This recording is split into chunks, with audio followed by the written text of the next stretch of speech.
Yomi Fabiyi join this live video. Torí wọ́n ti bẹ̀ mí kí n dákẹ́ fún ẹ, but mo ti wo live video ẹ, ó là kó ti mad. Orí ẹ ti dàrú Yomi. Àdàkọ join live video yìí kí n sọ ọ̀rọ̀ sí ẹ because ó dà pé orí ẹ ti yí. Èmi ló fẹ́ fi ta yín ní industry. Ìwọ ló ní àwọn kan jù mí lọ. Àbí ìwọ Yomi kọ́. Àbí ìwọ Yomi kọ́. Ìwọ ọmọ ọṣẹ́ Baba Suwe. Jọ Baba Suwe ti ẹ̀ dáràn lọ́wọ́ ẹ̀ kí ló ṣẹlẹ̀ Yomi náà. Ṣé torí pé ó dẹ̀ wá help Baba Suwe tó kí Baba Suwe ní problem àdẹ̀dí gbádùn. Oh, te jẹ́ kẹ́ nìyẹn kó gbàgbé nǹkan tó ṣẹlẹ̀ kó move on. Ká tó wí pele wá sí ní Baba Suwe scandal. Ká tó ní pele Baba Suwe kini ko kí ló ṣẹlẹ̀ ó dẹ̀ fi Baba Suwe lẹ̀. Jẹ́ kí bàbá oní bàbá sinmi. Ìyábọ̀ mo ní Ìyábọ̀ Yomi Fabiyi. Jẹ́ kí bàbá oní bàbá sinmi. Fi Yomi wọ́n ní kọ́kọ́ ló máa kọ́ ṣoore. Ṣó ti gbọ́? Àmọ́ iye oore táwa ti ṣe tó jẹ́ pé mo máa sọ fún ẹni bá ṣe nǹkan fún ẹ má dárúkọ mi. Oore mélòó ló ṣe kí ló ṣẹlẹ̀? Lórí wá ẹ ọ̀rẹ́ Baba Suwe yìí náà ó dẹ̀ ní jẹ́ kárí mú mi. Yomi orí ẹ̀ ti dàrú ni. Orí ẹ̀ ti yí. Ìwọ ní pé ká má sáré jump into conclusion. Ìwọ ló jump into conclusion pẹ̀lú right up ẹ̀. Because tó bá jump into conclusion Yomi, ó ní máa compare situation Baba Suwe pẹ̀lú Baba Ijesha tó tún wá sọ pé kó release video. Ìwọ kọ́kọ́ ló ń báyé Baba Ijesha jẹ́. Bẹ́ẹ̀ ni mo ti ní kó jíṣẹ́ fún Baba Ijesha nínú ẹ̀wọ̀n tó wà pé Yomi Fabiyi ló ń ba yí ẹ̀ jẹ́ àdèmà wo Ọlọ́run ṣe afẹ́ ba ohun tó ṣe ohun tó kọ́ ba yí ẹ̀ jẹ́ ṣùgbọ́n ṣe wá ní Yomi ó ẹ̀pù ẹ̀ ní ó rò pé òun ṣòre ṣé mo pàtó àwọn àti gbọ́ nǹkan tó ṣe ìwọ ń tiẹ̀ ó sáré bọ́ síbẹ̀ ó kọ right up ó ní kíní kan wá mislead àwọn colleagues ẹ̀ òun jẹ́ káwọn Folúkẹ́ Dáramọ́lá àwọn lẹ́gẹ́lẹ́gẹ́ àǹkó òun jẹ́ kó máa jump into conclusion tó sì pẹ̀lú òyìnbó òfò tó kọ skyler sílẹ̀. Oh, ṣe proper investigation ẹ. Tó bá ṣe proper investigation ẹ̀yin. Irú gbogbo princess tó jáde lánàá sí tó ń sunkún ọmọlọ́mọ, ó yẹ kó máa dúpẹ́ lọ́wọ́ princess ni. Because ó bá jẹ́ lómi ni. Bí fídíò yẹn ṣe jáde, a ti sáré gbé sí afẹ́fẹ́. A ti sáré sọ pé ẹjọ́ ẹ jẹ́ kó rí o. But ẹni ẹlẹ́ni ìyá ni, kò bímọ tiẹ̀ but ìyá tún ni. Kò ṣe gbogbo ẹni tó bá bímọ nìkan nìyá. Kẹ́nìbọ̀dì má pè mí kọjọ. Ẹjọ́ kẹ́nìbọ̀dì má pè fóònù mi lọ́wọ́ yẹn jẹ́ kí n máa sọ̀rọ̀ ẹ jẹ́ kí n máa bọ́ bí mo ṣe fẹ́ máa bọ́ ẹjọ́ mo fi Ọlọ́run bẹ̀ everybody ẹ má pè mí ẹ fi mí sílẹ̀ jẹ́ kí n bọ́ tí bá bọ́tọ̀ ẹ lè má pè mí ó ti tọ́náwọ́ wèrè ó dẹ̀ máa gba wèrè lọ́rọ̀ ni. So ìwọ sì princess tó jáde síta tó bẹ̀rẹ̀ sí ní sunkún ṣebí tó ní nǹkan tó ní lórí péjì Folúkẹ́ Dáramọ́lá tó ní lórí tó gbọ́kàn sí lẹ́gẹ́lẹ́gẹ́ sọ àti gẹ́ẹ̀kan bíi pé à ń kó tó ní gbogbo nǹkan tó pọ̀ sí ló ń jẹ́ kọ́mọ lọ́mọ wà ní depression láti àná èèyàn kàn déédéé dìde jọ kí ni Baba Ijesha ní tí mo ṣe fẹ́ fi wà against Baba Ijesha mọ̀rọ́fà fídíò tí mo kọ́ ṣe mi rò kí mo wà against ẹ̀ mo kàn sọ pé ẹ̀yin colleagues o ẹ ní sùúrù o ẹ má jẹ́ ká jump into conclusion o ìwọ wá dé ó dé o ní pé mo maliciously render ẹ̀ fún cyberbullying lórí ẹ̀ṣẹ̀ máa gbá cyberbullying ní Yomi you will just begin to understand what they mean by cyber because mo máa bully ẹ bí wèrè ó dà kó rí ẹ ti dàrú ìwọ sọ fẹ́ mi pé ìwọ nǹkan tí ìwọ ní kí ló ní Yomi èèyàn máa ń sì rẹ̀gùn wàláhì bó bá láṣọ tó mi ò lè lákìsà tó mi kò possible ṣó gbọ́kàn sí mo sọ tó bá ní aṣọ tó mi ò lè ní àkìsà tó mi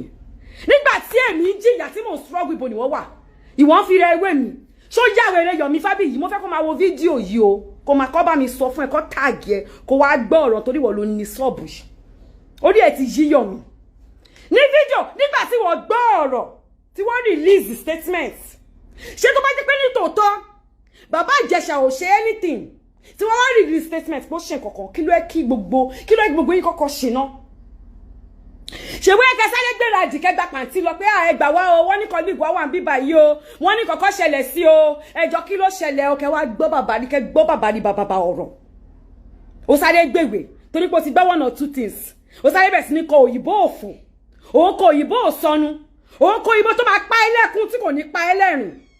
ó wá bẹ̀rẹ̀ sí ní kọ rubbish ìjọ nítorí Ọlọ́run mo fọlọ́run bẹ́ẹ̀ má ti pè mí ọ̀rẹ́ mi má pè padà ó wá ń kọ òyìnbó òfò òun kọ òyìnbó òsọnù ìwọ ń sọ pé pẹ́pẹ́ sí o ẹ̀ka ní sùúrù náà tó bá jẹ́ mọ́ tiẹ̀ ní Baba Ijesha ńlá ní èkánná ló ń sọ̀kì torí èmi wo fídíò tó ń sọ̀kì èkánná ọmọ olórí burúkú wọ̀ Yomi tó bá jẹ́ pé ọmọ tiẹ̀ ni ó ń sọ̀kì èkánná ẹ̀ tó ń lá owó ẹ̀ tó ń lá owó ọmọ ọlọ́mọ tó ń lá ara ẹ̀ tó ń fíngùlẹ̀ tó ń ṣe gbogbo ẹ̀ tó bá jẹ́ pé ọmọ tiẹ̀ ni Baba Suwe ṣe ni mo sorry Baba Suwe jàre má bínú bàbá mi tó bá jẹ́ wọ ni ọmọ tiẹ̀ ni Baba Ijesha ṣerú ẹ̀ fún ìwọ kí ni orí burúkú yìí wà ló fẹ́ dúró di evidence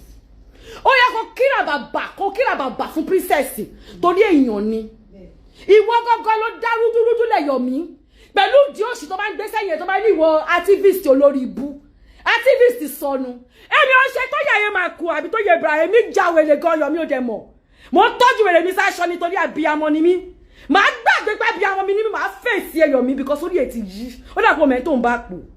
èmi ló fẹ́ máa bá pò àbó lórí burúkú ni Yọ̀mí ìwọ jókòó ń sọ̀rọ̀ ó ń sọ English ó jókòó sórí share ó ń single share even if it's wrong ọmọ fuck up bí o bá ti fuck up ó fuck up nìyẹn ó ti fuck up Yọ̀mí ó ti fuck up tó bí o bá ti fuck up ó ti fuck up ó fuck up ó fuck up o dẹ̀ máa ní láti admit kó fuck up tó bá dẹ̀ sì lè admit ẹ̀ kó kówèrè activist ẹ̀ kó síbi kan because tó o bá ṣọ́ra o ò nílé wọ̀ lóyìnbó tí bá bẹ́ẹ̀ ná tán bí owó Yọ̀mí o ò ní because accomplice ni ẹ́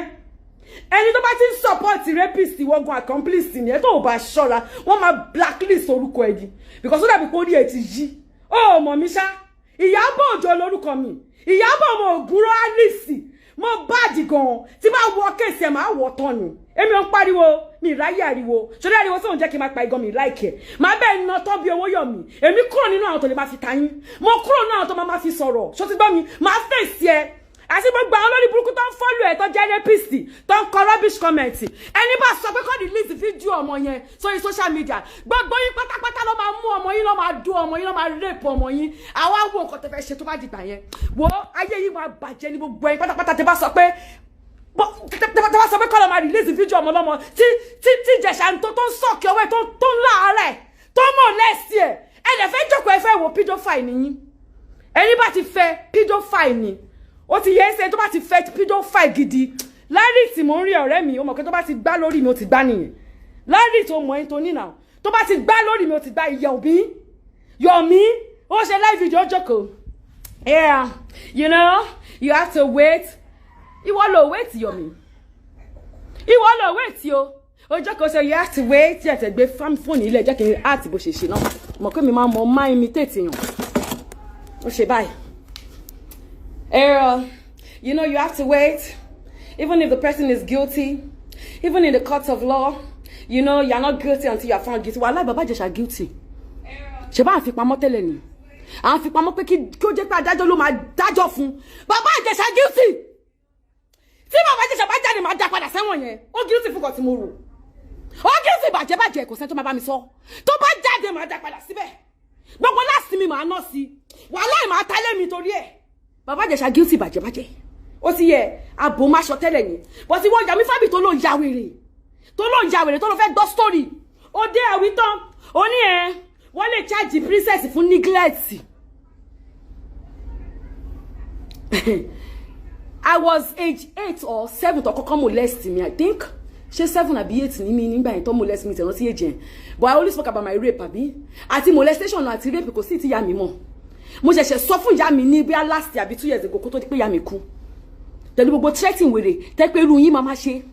tẹ́ máa threatening ọmọ lọ́mọ if you talk I will kill you if you talk this will happen nítorí irú yín náà ni tẹ́ máa bẹ̀rẹ̀ evidence ni àwọn ọmọ ọlọ́mọ ò ṣe lè sọ̀rọ̀ síta nítorí irú yín náà ni torí irú yín náà ni tẹ́ máa wá evidence ọmọ 7 years jáde ó sọ pé máa yín ó ti tìka bọ̀ oúnjẹ ó sì rape òun rí o àti ẹjọ́ tó lọ́ọ́ ẹ bá mi ẹjọ́ mo fẹ́ kẹ́ bá mi là kásẹ̀ wá ní pé bàbá Suwe kò bá sùn jẹ́ kásẹ̀ wá kọ́kọ́ gbọ̀n yẹn bàbá Suwe ó fọwọ́ bọ́ǹdì ó fíngẹ̀ tó ti confession ẹ̀ wà mú tún ríbi tí wèrè ti kúnlẹ̀ tó fi kí jọ̀dá mi ayé ló ṣe mí tẹ́ bá ti ṣorí burúkú tán ẹ máa kúnlẹ̀ ẹ máa bẹ̀bẹ̀ táyé ló ṣe Bàbá Ìjẹ̀ṣà ayé yẹn máa ṣe é dọ̀run ni ayé yẹn ó máa ṣe é dénú náà ni ó wá kúnlẹ̀ ó ń bẹ̀bẹ̀ ẹ̀jẹ̀ ẹ̀dà mi ẹ̀dà ní ni princess wọn ni saviour mi olórí burúkú ọmọ pé saviour ni princess tẹ́lẹ̀ kó tó ṣe ohun tó ṣe Yọ̀mí Fábí yìí bọ́ síbi kan gbọ́rọ̀ torí wọ́n ni mo ní wọ́n gangan ló ní láìfù yìí o ó wá dé Yọ̀mí ó ní fídíò tó rí wọ́n kọ̀ dì mú lọ́wọ́ báyìí mo tú sọ́sẹ̀ àfi tí ẹnìyẹn ò bá ṣe ni mímọ̀ mi ṣá àfi tẹ́ni ẹ bá kúrò nílé ayé ṣá ní Priscilla tó ti pé 20 kí ọkùnrin kankan ti ẹ̀ dì mú ní ọ̀nà tí kò yẹ tí kò tọ́ kí ọmọ mi wá sunkún bá mi àbáwọn ọmọ abẹ́ni ọmọ kò wá wò bóyá wọn ò ní ṣe ẹni yẹn báṣubàṣu ṣe rí gbogbo ẹ̀yin pedophile tẹ́ wà ní Nàìjíríà yìí tẹ́ ọkọ yín ò kí ń gbé jẹ́ tí ọwọ́ yín ò kí ń gbé jẹ́ tó jẹ́ pé àwọn ọmọ ọlọ́mọ lè máa ń ṣe yàbùyàbù lè tí yín bá yín látòní lọ tá bá mú yín bá yín ẹ̀wọ̀n gbére lẹ máa lọ ṣe torí olórí burúkú ni gbogbo yín ìwọ Yomi ló ń dúró de evidence ó ṣe gbà pàtí lọ tó bá lọ love Yomi Fabiyi mo dẹ̀ tó bá lọ fight fún colleagues ẹ Yomi Fabiyi mo dẹ̀ ìwọ gbéra kó gbà pàtí lọ mo dẹ̀ Yomi Fabiyi ìwọ gbéra kó gbà pàtí lọ kó lọ fẹ́ lọ́mọ tó ṣẹlẹ̀ sí bàbá Ìjẹ̀ṣà tó bá ní jọjọ méjì síbẹ̀ tó bá bí ẹrẹ Yomi ìwọ gbéra kó gbàbẹ̀ lọ ìwọ gbéra kó gbàbẹ̀ lọ kó o bẹ́ wọn ní tiẹ̀ mọ́lé fún gbogbo rubbish tó ń sọ torí wá bí ẹ́ ta ló made you judge ta ló sọ di tamper ANTP ta ló sọ di tamper sorry ta ló sọ di judge tamper ẹ má jẹ́ kí tí bá ti ń bínú báyìí máa ń dá ọ̀rọ̀ pọ̀ ni ta ló sọ di judge tamper Yomi ta ló sọ di judge tamper ta ló rán ẹ ṣẹ̀ṣẹ̀ wọ́n jẹ́ lọ́yà ṣó jẹ́ lọ́yà bàbá Ìjẹ̀ṣà tó kọ statement ta ló rán ẹ ṣe kó kọ statement activist sọnù activist òfò ta ló rán ẹ ṣe oh who is that ta ló kọlẹ̀kùn who is that kí ló gbé wá kí ló gbé wá okay ẹjọ́ bá ń gbé fruit mi wá torí lẹ́yìn fídíò mo ní láti semper mind mi kí n kúlù temper tó lọ lórí burúkú Yomi Fabiyi èmi mì ní ẹ o mo mì ní ẹ bàjẹ́ mo ráyè tiẹ̀ activist sọnù ní ẹ wo ọ̀rẹ́ ni bá ṣe èmi tó fẹ́ bá ṣe yìí àṣetán ló ṣe ṣọba wà yìí torí pé ọmọdé wà involved jọba ò ní adult tó gbé cocaine ó gbé o kò gbé o adult punishment ni choice ẹ ni wọ́n choose láti gbé cocaine bọ́ọ̀mù dédé báwo ló ṣe tọ́mọ́ odidi ọkùnrin àgbàlagbà 47 àbí 48 àbí kí ló pé èjì bàbá wèrè yẹn tó mọ ọmọlọmọ láàrin 4 minutes nínú fídíò tẹ́mi wò tó ṣe báyìí tíyẹn ti dànù tó ṣe báyìí tó lẹ́yìn ṣó ẹ jẹ́ kí n láti fídíò bàbá Ìjẹ̀ṣà fún yín sí store release ẹ̀kẹ́ máa wò ó tó ṣe báyìí ó tún fọ ọkọ̀ ọmọ yẹn báyìí yẹn tún tẹ́wẹ̀ dẹ́ ó wá ní kọ́ ọmọ yẹn bọ́ bàtà fún un olórí burúkú lè bẹ̀rẹ̀ bọ́ bàtẹ̀ ó wá mọ́ wọn ọmọlọ́mọ wá sọ̀k má jẹ́ kí wọ́n ní àwọn tó fẹ́ máa sọ ọmọ kẹ́mi ò ṣe lesbian má sọ̀kì ọwọ́ mi jẹ́ kí boyfriend mi wá sọ̀kì ọwọ́ mi ló bá mú ọwọ́ ọmọlọ́mọ ló sọ̀kì ẹ̀ ló mú ọwọ́ ọmọlọ́mọ ló bẹ̀rẹ̀ sí ní ńlá kò ní dá fún bàbá Ìjẹ̀ṣà kò ní dá fún bàbá Ìjẹ̀ṣà support bàbá Ìjẹ̀ṣà ayé yìí máa jọ block ọ ni èmi mo dá dúró ṣé understand ló ti pẹ́ tí mo ti fi Yorùbá yín sílẹ̀ mo dá dúró ọ̀dẹ̀ bí yàrá ìyá anybody rẹ̀ ti bá tún tó la pé ń fẹ́ ya Yorùbá fi máa yà ó yẹ ibẹ̀ yẹn mi ò gbádùn o gbogbo wa la ní wèrè à ń bo wèrè wa ní ó ṣe ọ̀rẹ́ mi à ń bo wèrè wa ní o Yomi máa bẹ́ẹ̀ iná tán bí owó sórí ìtọ́ kọ yẹn tó gbé jáde yẹn ó wrong bàjẹ́ tó o bá jẹ́ accept kó wrong wàhálà tiẹ̀ ni ó mọ ọmọlọ́mọ tí ọwọ́ bọ́ lára bó ń ṣe báyìí ọmọ yẹn ṣe báyìí fún ìgbà tó yá wá ní kọmọ yẹn kó lọ bá wọn gbomi wá kò dẹ̀ sí kámẹ́rà nínú kitchen ó dẹ̀ dìde bó dẹ̀ ọmọlọ́mọ ṣe wọ kitchen lọ because fídíò yẹn wọ́n á lè gbọ́kọ̀ tí wọ́n sọ bọ́tà kọ̀ ní pé ọmọ yẹn dìde ó wọ kitchen lọ ó dẹ̀ dìde ó tẹ̀lé ọmọlọ́mọ wọ kitchen ṣé ká wá dúró nígbà tó bá tó kó ọmọlọ́mọ nínú kitchen ní kó tó wá kà mọ́nu lé ni torí ẹ̀ ń sọ̀rọ̀ ń sí ẹ̀yọ́ lórí burúkú Yomi Fabiyi ẹni ṣèbọ́mọ̀ lẹ́ẹ̀kẹ́ ni kò bá sùn ṣó nígbà tó bá rèèpù ẹ̀wọ́ kíṣìnù torí olórí burúkú ni ẹ́ èmi àti ọjọ́ mọ̀ ń pa kiri yìí náà ni èmi náà mo ṣe findings mi dé bẹ́ẹ̀ kí ló dé tó ṣe findings ẹ kó tó post kó tó mislead àwọn ó ti wà wípé send ẹsẹ̀ mi náà pẹ̀lú picture ẹ̀ kí n post mi ì dẹ́ lóhùn ni torí mi ò ń ṣe yóò fò mi ì ń ṣe yóò ṣì mi ì ń ṣe yóò rádaràda